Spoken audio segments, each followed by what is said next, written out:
Maayong gabi na usab kaninyong tanan akong mga kaigsuonan ug akong mga kahigalaan diha sa atong social media ug sa atong Instagram. Again, pardon me for being here live again because I am so inspired to share my simple meditation about the gospel for today. So thank you so much to all of you who always support my live. So I am inspired to share what I had right here in my journal this morning. So I am so inspired because this is about our church, sa atong simbahan. Mahitungod kini sa pagtukod ni Kristo sa atong simbahan. So Jesus Christ built our church. Jesus Christ is siya mismo ang nagtukod sa atong simbahan. Mao nga niagyud ko kay kanang mag-live unya ako magong naunaan nga kanina lang ang pulong sa Dios ug akong mga sharing sa akong pamalandong ang ako i-share nga aron mapuslanon ni ang akong pag-live. So pardon me pasaylo ako ninyo unya tabangi ko nga kanang ang uban maka kita pod bisan mga 1 or 2 minutes okay na siguro kaayo na nga kanang mosuporta mo dinhaa sa ako. Pero og ganahan mo maminaw sa kanang ebanghelyo karon pamalandong nako simple lang ni. Siyempre di pod ta expert kay ang atong mga expert to gyud sa pamalandong is ang atong mga kaparian. Pero simple lang ni, but I am sure that I am guided by the Holy Spirit because before ko nga mag-journal, I have my spiritual preparation. So, I've done this journal during dawn, kanang kadlawon kay walay makasamok nimo. Unya inigmata nimo, presko kaayo ang imong maayo nimo pagkatulog, pagmata nimo. Yeah, so I have my spiritual preparation. So I believe that what I write here in my journal is guided by the Holy Spirit. So thank you so much again. Before ta mag-start, magbasa ta sa Biblia about sa Ebanghelyo karon nga kinutlo gikan sa Mateo chapter 16 verse 13 to 20.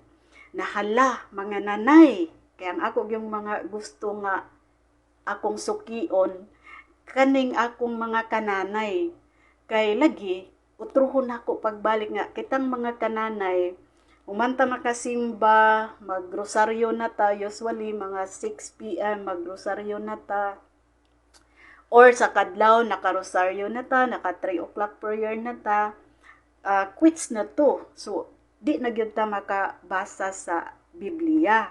So karon awhagon ta mo aron di ta maulahi kitang mga Katoliko, kitang mga nanay bisag naara ta sa balay makahibalo ta pagbasa sa Biblia. Pero munay akong giingon nga paghimo pod mo spiritual preparation ninyo, magampo mo nya. Muni kada gid nato before ta mo basa sa Bible, ato gyung ampuon ang pag-ampo sa Espiritu Santo. Manawag gyud ta kay aron nga gaydan ta sa Holy Spirit pagbasa sa pulong sa Dios kay dili gyud basta-basta magbasa sa pulong sa Dios tungod kay balaan. Amen. So let us begin in the name of the Father and of the Son and of the Holy Spirit. Amen. Come, Holy Spirit, fill the hearts of your faithful and kindle in them the fire of your love. Send forth your Spirit, and they shall be created, and you shall renew the face of the earth. O God, who teaches the hearts of your faithful by the light of the Holy Spirit, grant us by the same Spirit to have right judgment in all things and forever, to rejoice in His holy comfort, through Christ our Lord. Amen. In the name of the Father, and of the Son, and of the Holy Spirit. Amen. So again, mga nanay, kuhaan na inyong Biblia dinha sa inyong mga tagsa-tagsa ka mga altar, ablihi ang Mateo. So Mateo, ang Mateo ni ana dinhi katong baguhan pa lang mag-abli sa Biblia, dugay gid mo makatultol asa ng Mateo, believe me, kaming agi pud ko ni ana. So Mateo chapter 16 verse 13 to 20. So balikon ko mga nanay, andama ang inyong Biblia aron maukab aron makasunod mo nako inigbasa nako. Mateo chapter 16 verse 13 to 20. So ato nang sugdan. So mahitungod kini sa pagtukod ni Kristo sa atong simbahan ug sa iyang piniyalan sa yabi sa iyang gingharian. Amen.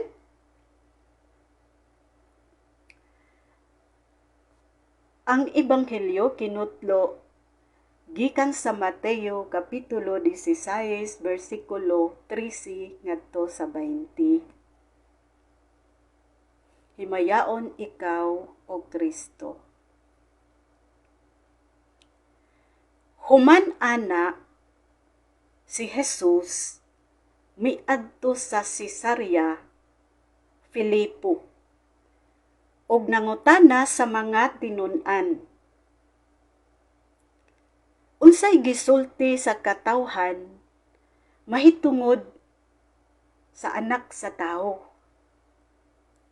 Kinsa ko? Miingon sila. Alang sa uban, si Juan ka nga magbubunyag. Sumala pod sa uban, si Elias o si Jeremias o usa ka propeta. Si Jesus nangutana, apan alang ninyo kinsa ko? Si Pedro mitubag, si Kristo ka, ang anak sa Dios nga buhi. Miingon kaniya si Jesus, bulahan kang pagkatao, Simon, kay dili karni o dugo ang nagbutyag ini nimo, kundili ang amahan ko sa langit. Og karon nag-ingon ko, ikaw si Pedro o bato. Og niining batuha, tukuron ko ang akong simbahan. Ang mga gahom sa impyerno, dili makabuntog niini. Hatagan tikaw sa mga liyabi sa gingharian sa langit. Ang imong gapuson dinhi sa yuta, gapuson sab sa langit. Og ang imong hubaran dinhi sa yuta, hubaran pod didto sa langit. Unya, gisugo niya ang iyang mga tinun-an sa dili pagsulti ni bisag kinsa nga siya mao ang Mesiyas.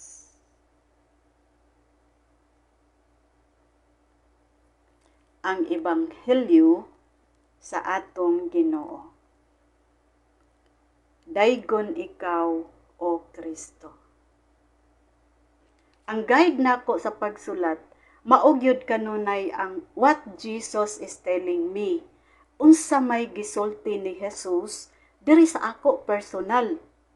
Parte ni ining atong ebanghelyo karon.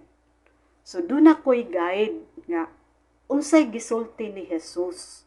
What Jesus is telling me about sa gospel karon. So ako na ning gipamalandungan ganihang kadlawon. Nindot jud kaayo nga kanang mag-journal mo, kanang isulat ninyo ang pamalandong. Ang pamalandong manggod unsay gisulti ni Jesus diha sa imong kahiladman, sa imong kasing-kasing ug sa imong hunahuna. So dili ta na mahimo kung wala tay spiritual preparation. Kanang mangayo tagiya, makampo na siguro tag mga 30 minutes. So kanang sulod na gud ang espiritu sa ato nya, hilom kaayo unya atong ipagaan, unya ang atong kasing-kasing ug hunahuna, unya i-welcome nato ang Espiritu Santo nga mooy mogiya sa atong pag-journal. So mao na akong gihimo ganihang kadlawon. Kita musimba ta, tinuod ba na mamati gyud ta sa kanang homilya sa pari, mamati ta sa ebanghelyo. Unya diha sa atong pagpamati, daghan tag maaninaw, yango-yango pud ta kay kanang naigo ta sa homilya sa pari, muyango-yango pud ta nga bitaw sa ato nauna na kay di man ta maging istorya kay mamati man ta sa homilya. Diha sa pagsimba pero tuohi ko pag uli nimo kay tungod sa kadaghan nimo nga mga buluhaton sa panimalay, daghan kag mga responsibilidad, pagkagabi nalimtan gyud nimo nga unsa ganito ang ebanghelyo, unsa ganitong gisulti ni Father. So ako usahay ako nang i-video kay ako na siyang mag-earphone ko pagkagabi niya akong paminawon pagbalik. Kay ang mga homilya sa pari makatabang pod na nga murag kanang mura pod na siya og akong mga materials sa akong pagpamalandong. So mao na nga pamation nako na ang mga homilya sa pari. So amen. So basahon nako dinhi unsay komentaryo o pamalandong sa Biblia about ni aning Mateo chapter 16 verse 13 to 20.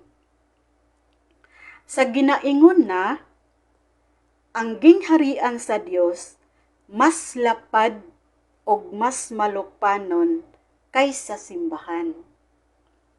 Si Jesus mianhi alang sa usara katuyo. Sa katuyo, ang pag-anhi ni Jesus, usara katuyo. Ang pagpakaylap sa gingharian sa Dios. So balikon nako, si Jesus mianhi alang sa usara katuyo ang pagpakaylap sa gingharian sa Dios.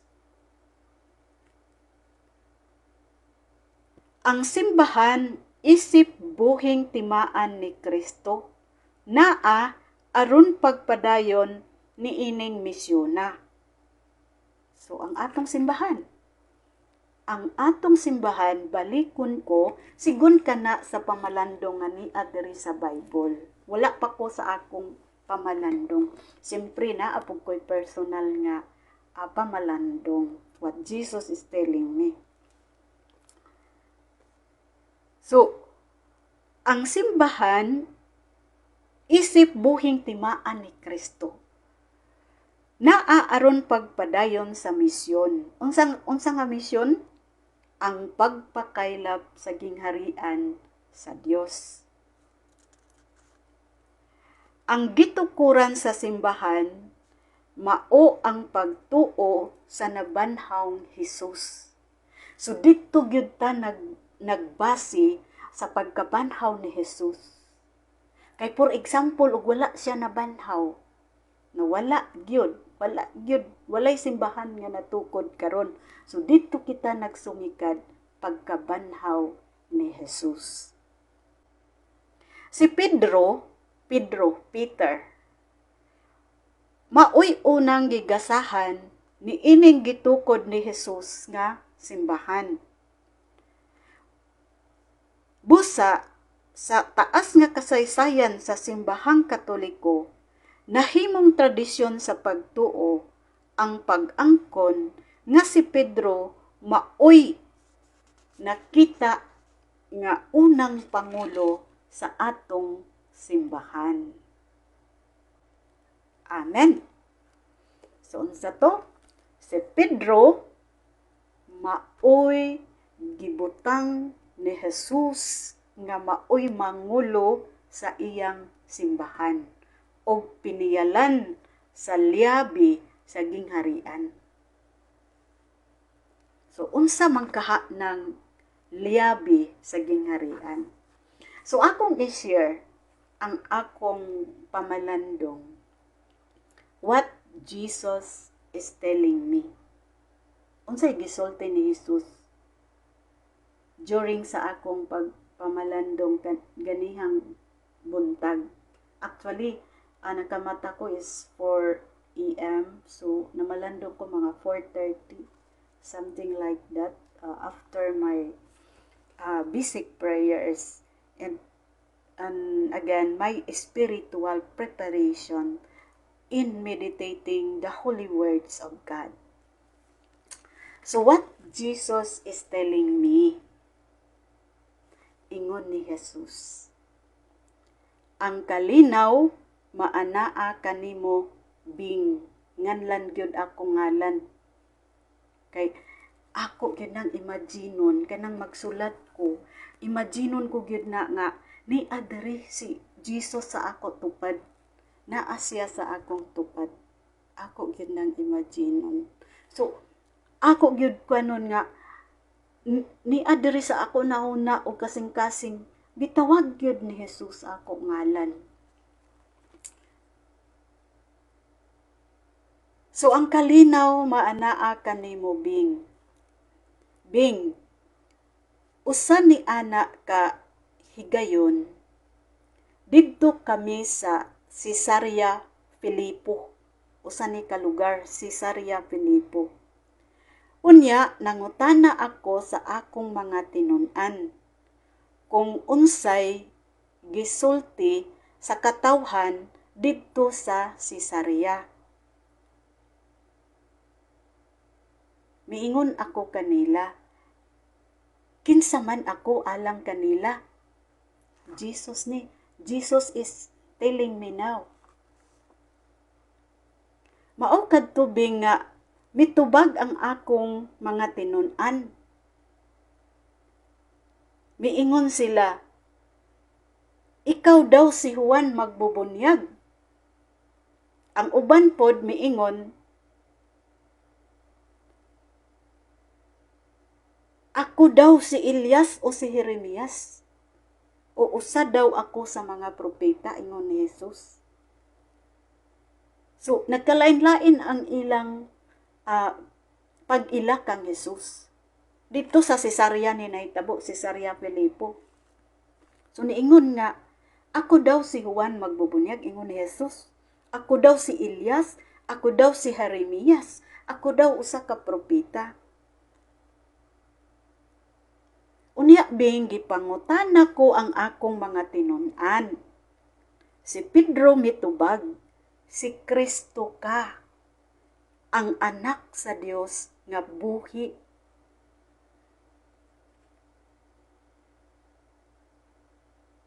Bing, sultihan tikaw, nga ang tubag ni Pedro dili iyaha, kung dili gikan sa akong amahan nga atua sa langit.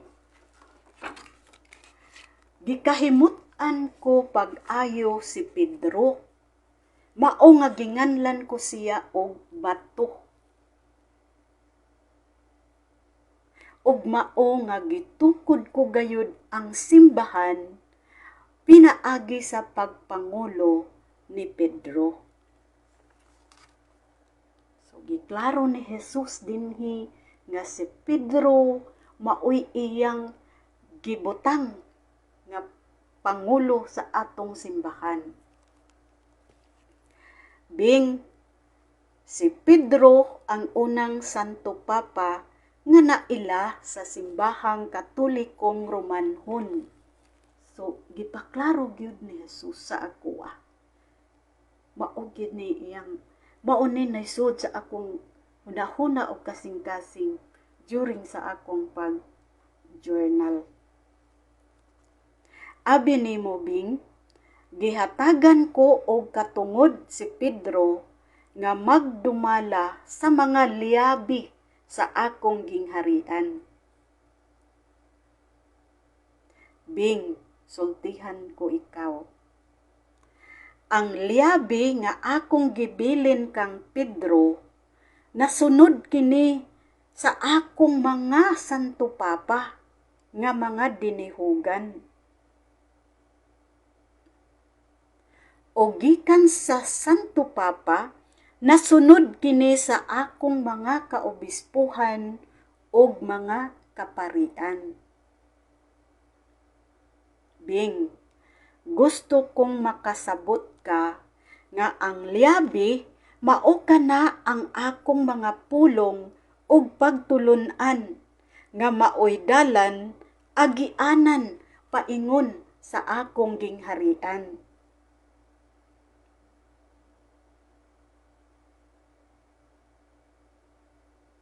Ito'y ingon ni Jesus.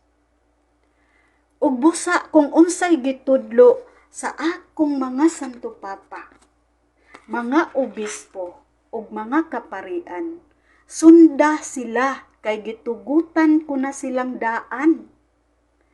Mao nga miingon ako nga og unsay ilang gidili dinhi sa kalibutan, gidili ko usab didto sa akong gingharian. Si Jesus miingon sa ako ng pagpamalandong dinhi sa akong kasing-kasing sa akong nauna.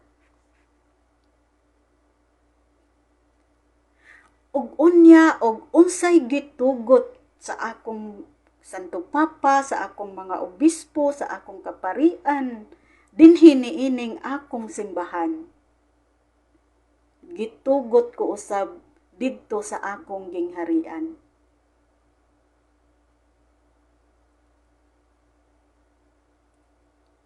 Ngunay ingon ni Jesus. Busa, sunda sila kung unsay itudlo, kay gitugot ko na og puno sila sa akong espiritu.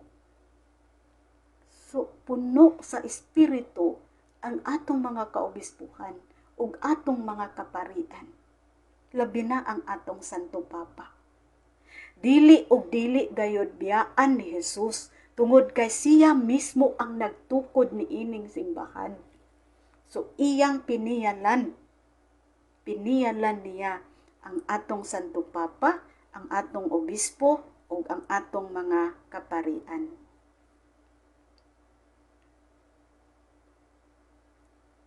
Hinumdumi kini Bing nga ang liabi balikon ko, mao ako. Miingon si Jesus. Kay ako man ang dalan, ako ang kamatuuran, ako ang kinabuhi. Kung ang liabi usa ka susi sa pultahan paingon sa langit, din ako Bing mao ang susi paingon sa akong gingharian. Ingon ni Jesus.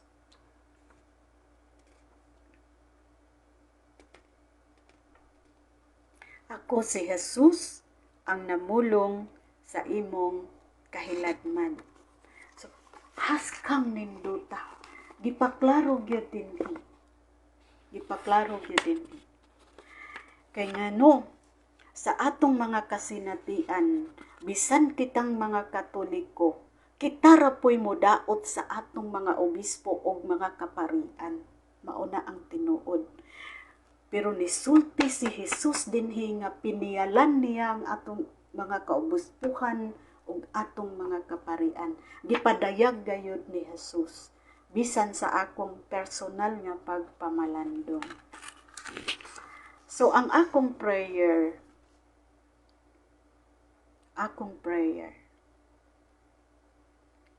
simple lang ang akong prayer. Ginoong Jesus, daghan kaayong salamat sa imong pagpasabot kanako kabahin sa imong pagtukod sa simbahan. Salamat kaayo akong Jesus, kay ako nakaambit sa imong mga pagtulun-an nga gipiyal nimo sa linya ni Pedro nga imong apostol. Salamat kaayo kay daghan ang nabag-o kanako.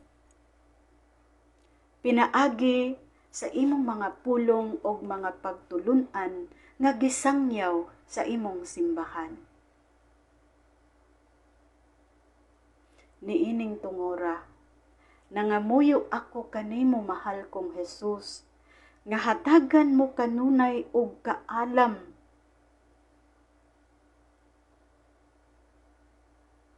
ang among mga kaobispuhan o kaparian alang sa pagpili sa maayo, kay imo naman silang mga piniyalan. Amen.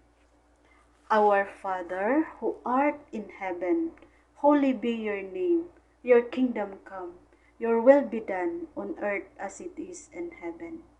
Give us today our daily bread, and forgive us our trespasses, as we forgive those who trespass against us.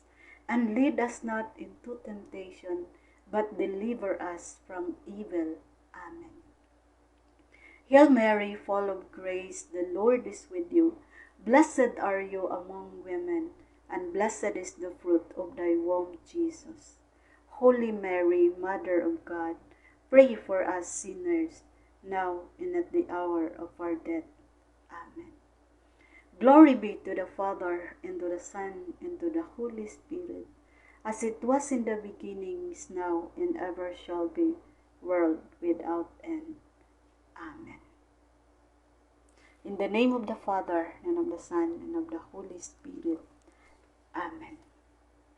So, dili na ta magdugay, kay nahuman na ang atong sharing. So, at least every day, every night, makaukab ta sa atong Biblia diha. So, ako ning gi-address sa akong mga kananay, pareha sa ako nanay. Kay aron gyud nga maabli nato ang Biblia. Unya, mao na, kung nakahuli rosary na ta, nag-ampo na ta, daghan bayatag mga pag-ampo, mga nobina. Mao na ang atong spiritual preparation alang sa pagbasa nato sa balaang pulong. Amen. So daghan kaayong salamat din ha sa naglantaw, watching right now. Thank you so much sa inyong suporta sa ako